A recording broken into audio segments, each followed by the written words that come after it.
begin by acknowledging the first Australians on whose land we meet and whose cultures we celebrate as the oldest continuing cultures in human history. And to the members of the Stolen Generation in particular, I acknowledge your presence and I acknowledge that you are survivors. Māori, we should call you Your Excellency, we should call you Governor, we should call you all sorts of official things. To us all, you are Māori. And you have won the affection not just of the people of this great city and the great state of New South Wales, but across the nation. I was reflecting this morning as I spoke with her about what it is that's magical about Māori Bashir. Māori is interested in you and your story. He's not interested in telling you just about her and her story. And that sets her apart for the many public figures that I have met around the world. So Māori, we love you and we'll miss you.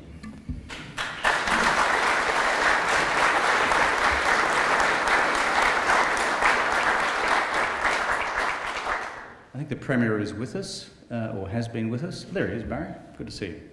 And thank you for your continued support for the National Apology, year on year, in good political seasons and bad, in the ups and downs of public life, which we've all participated in our various ways. Alan, thank you for your kind remarks this morning, and thank you for the commitment which you demonstrate in your life concerning Indigenous people. Not simply by what you say, but what you are doing. To my other parliamentary colleagues who are here, past and present, I see Richard Miles. Good to see you, Richard. Jenny Macklin is here as well. Where's Maurice? I saw Maurice just here before. Bruce Baird, where are you, Bruce? Lurking at the back. Good to see you. To those of you from corporate Australia, could I simply offer this continued word of appreciation and encouragement? What you do in your companies, by your voice and what you do in your employment practices and the various initiatives you support should genuinely be appreciated by the nation. You are opening up employment opportunities which in the past did not exist. You're making equality of access to employment opportunities for Indigenous Australians a reality, not just a theory. So for each of you in corporate life who are here today, can I thank you, not just for the spirit of your presence, but what you've done and the hard work of running a business and making reconciliation work in the many workplaces of Australia. It's good to be here among friends. It's particularly good to be here among so many of my Indigenous brothers and sisters. One of the many good things about Australia is that at our best we look out for one another. And what we've sought to do over the last 6 years or so has been to look out for Indigenous Australians, recognising the wounds of the past and the possibilities, the very real possibilities of the future, and how we can craft that future together. The focus of my remarks today is not so much to reflect on where we've come so far in this journey together, but how we can take the spirit and the substance of the National Apology into the future. It's at times like this important for us all to remember that there is nothing inevitable about the improvement in the human condition. It's always possible to slide backwards, as we've been reminded this morning. That's why it's always important to remain absolutely vigilant. The days of a racist Australia were not all that long ago. It was only 40 years ago that Aboriginal children were still being ripped away from their parents under the programs and policies of previous parliaments. And it was not long ago at all when Australians simply shrugged their shoulders collectively about the possibility of ever closing the gap between Indigenous and non-Indigenous Australians. We had acquired a sense of what my wife Therese would describe as national learned helplessness. That is, it couldn't be done. And so, we should celebrate the achievements of all those who have gone before us to prove that wrong. Those who fought for the 67 referendum when no one thought that was possible. Those who fought for Aboriginal land rights when no one thought that was possible. Those who fought for national reconciliation. For those who campaigned for so long and hard that there be a national apology to the stolen generations. And for those who now campaign rightly for constitutional recognition of the first Australians. As I was reminded at the 40th anniversary of the 67 referendum prior to being elected as Prime Minister, from little things, big things grow. From little things, big things grow. If we nurture the seeds of hope with the blood and the sweat and the tears of political action and corporate action, then we can make a difference which is real, which is measurable, and which above all is sustainable, and which most importantly changes individual people's lives. Let me say something about closing the gap. As you know, a core part of the National Apology was about closing the gap. For me, this is very much the heart of the matter. Words, while important, come easily. It's doing the real stuff on the ground that's hard, very hard. That's why back in 2008, I announced 6 closing the gap targets. Let me remind you again what they were and what they are, what they remain. Number 1, closing the gap in life expectancy within a generation. 2, halving the gap in mortality rates for Indigenous kids under 5 by 2018. 3, ensuring all Indigenous 4-year-olds in remote communities have access to early childhood education by 2013. 4, halving the gap for Indigenous children in reading, writing and numeracy by 2018. 5, halving the gap for Indigenous people aged 20 to 24 in obtaining Year 12 attainment or its equivalent rates and achieving that goal by 2020. And finally, halving the gap in employment outcomes between Indigenous and non-Indigenous Australians by 2018. That's why, having announced these targets for the nation, we convened a meeting of the Council of Australian Governments specifically for this purpose in Darwin. It was the first ever of its type. For the first time in our history, we, the Commonwealth and the states combined, agreed on a common national strategy, meaning the Commonwealth and the states, to close the gap and for common funding commitments to do that between us all.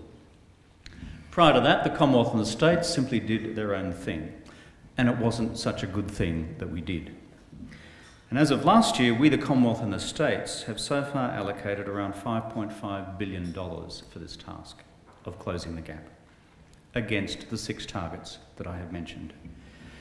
Inputs are important, but it's the outcomes that are really important. That's why we also agreed back in 2008 to an annual Prime Ministerial statement to the Parliament on any progress or regress that had been achieved in the previous year.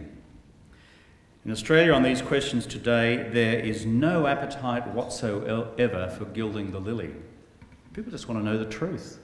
They want to know what's working and what's not, and why. And they want to be encouraged and inspired by success stories where they can be seen and measured and celebrated. And they want to be told also where the data just refuses to budge and why that may be the case.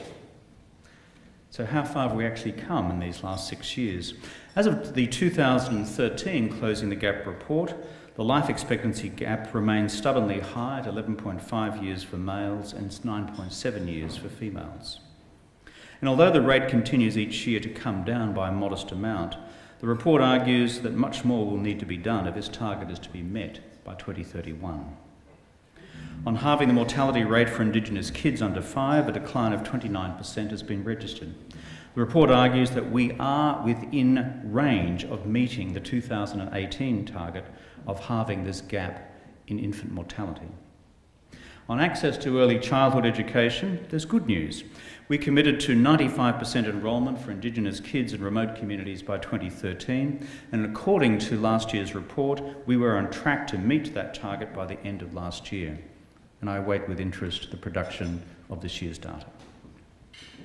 However, there have been mixed results in halving the gap in reading, writing and numeracy for Indigenous kids by 2018.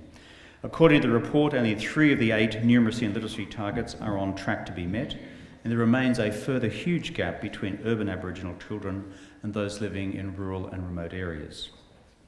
Finally, on education, there's been good news so far on halving the gap for Indigenous kids achieving a Year 12 or equivalent qualification by 2020. The report suggests progress is ahead of schedule, although improvements need to be sustained if we are to reach this target with absolute confidence. On employment, the news is less good. We committed ourselves to halving the gap by 2018, and here, regrettably, we have actually slid slightly backwards. And the total employment rate in 2006 being 48%, whereas that had fallen to 46.2% by 2011. So the bottom line is this: we are achieving good progress on 3 of our 6 national targets under the Closing the Gap strategy, whereas on the other 3, progress has been marginal and in one case going slightly backwards. The virtue of what we have done through these annual Closing the Gap reports to the Parliament is to provide, for the first time in the nation's history, comparative data so that we can understand what is actually happening. Prior to that, the unfortunate truth is we measured very little. In some cases, as Jenny Macklin knows well, the data was virtually non-existent. Accurate data is so important to assess our successes and failures into the future. Otherwise, words remain just words. As I said earlier today, the purpose of today is not simply to focus on previous achievements, where we're going right and where we're going wrong. Today is about building something new on the foundations of the past. Today, our focus is to take the spirit and the substance of the national apology into the future. And that's why this morning I'm announcing the establishment of a National Apology Foundation for this very purpose. This will be a not-for-profit foundation with 5 core purposes for the future. Number 1, to perpetuate the spirit and the substance of the national apology to Indigenous Australians, to future generations of all Australians, once the events of 2008 fade into our national memory. Number 2, to sustain bipartisan support for the apology, as so far we have had on it. Number 3, to monitor progress in closing the gap between Indigenous and non-Indigenous Australians, as outlined in the 2008 Apology Statement, emphasising both the positive progress that has been achieved, as well as areas where the gap has not been closed. 4, to support in particular closing the gap between Indigenous and non-Indigenous Australians in education by raising funds and contributing those funds to existing non-government institutions engaged in this critical mission. And 5, to support, where possible and where appropriate, Indigenous peoples internationally and their efforts to achieve reconciliation in their own countries. I hope to be in a position to give you further details on this in the period ahead. I would also like to announce today the prospective appointment of board members to the Foundation. I will chair the Foundation. In order to maintain its bipartisan spirit, however, former Liberal Minister Bruce Baird has agreed to be the Foundation's Deputy Chair. Stand up, Bruce, so that everyone knows who you are. There he is. At this time of sharply partisan politics on so many things, it's important that as a nation we work as one on the important questions of reconciliation in closing the gap. I'm pleased also to announce that the Indigenous members of the board will include Jackie Huggins, Pat Turner and our very own Michael McLeod, all of whom are with us today. Please stand up.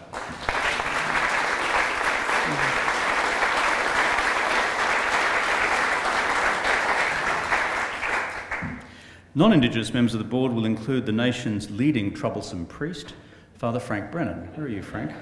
Stand up, Frank. Whose work on Indigenous Australia has been recognised across the country for more than a quarter of a century. Additional board members will be added during the course of the year. We intend closely to work with bodies like Reconciliation Australia, as we see no point whatsoever in reinventing the wheel or doing what others do. I emphasise once again that the core focus of the National Apology Foundation will be closing the gap into the long-term future and to help keep the national spotlight focused on this central critical objective. I hope to be in a position formally to launch the National Apology Foundation, its first official fundraising function, by year's end. But consistent with my reputation as someone who works fairly hard, there'll be an initial board meeting at 9 a.m. out the back. And thank you, Mari, for providing the premises. To conclude, many, many good things have been done by Indigenous individuals and institutions across this country. These are simply too numerous to mention, but their common denominator is this: progress, real progress, is possible. We've done it. We should celebrate it. We're not condemned to a future which sees a continuing division between the lives of Indigenous and non-Indigenous Australians.